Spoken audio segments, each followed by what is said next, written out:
My fellow Americans, this week I nominated Neil Gorsuch for the United States Supreme Court. Judge Gorsuch is one of the most qualified people ever to be nominated for this post. He's a graduate of Columbia, Harvard, and Oxford. He's a man of principle. He has an impeccable resume. He's widely respected by everyone.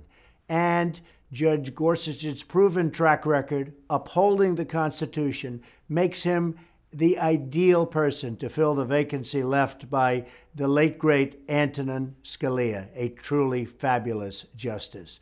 10 years ago, the Senate unanimously approved Judge Gorsuch's nomination to serve on the 10th Circuit Court of Appeals. I urge members of both parties to support Judge Gorsuch and, in so doing, to protect our laws and our freedoms. This week, we also took significant action to roll back the massive regulation that is devastating our economy and crippling American companies and jobs. That's why I've issued a new executive order to create a permanent structure of regulatory reduction. This order requires that for every one new regulation, 2 old regulations must, and I mean must, be eliminated. It's out of control. The January employment report shows that the private sector added 237,000 jobs last month. A lot of that has to do with the spirit our country now has. Job growth far surpassed expectations in January, and the labor force participation also grew, so you can be encouraged about the progress of our economy. It's going to be a whole new ballgame. But there is still much work to do, that I can tell you. Also this week, on the first day, Black History Month, I was pleased to host African American leaders at the White House. We're determined to deliver more opportunity, jobs, and safety for the African American citizens of our country. America can really never, ever rest until children of every color are fully included in the American dream. So important. I think probably one of my most, and maybe my most important goal. It is our mutual duty and obligation to make sure this happens.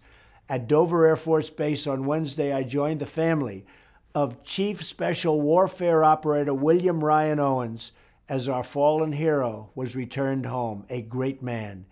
Chief Owens gave his life for his country and for our people.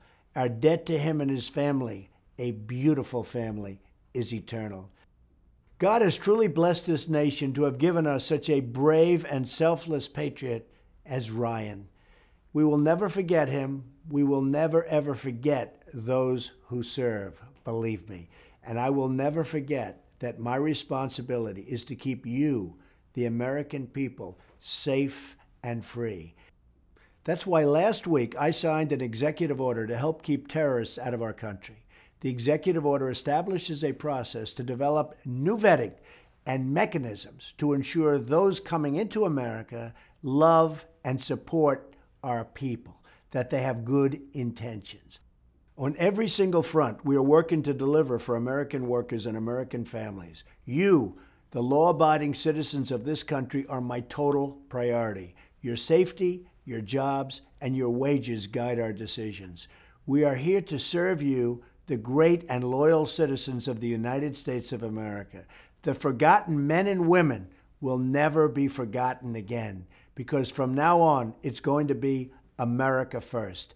That's how I got elected. That's why you voted for me, and I will never forget it.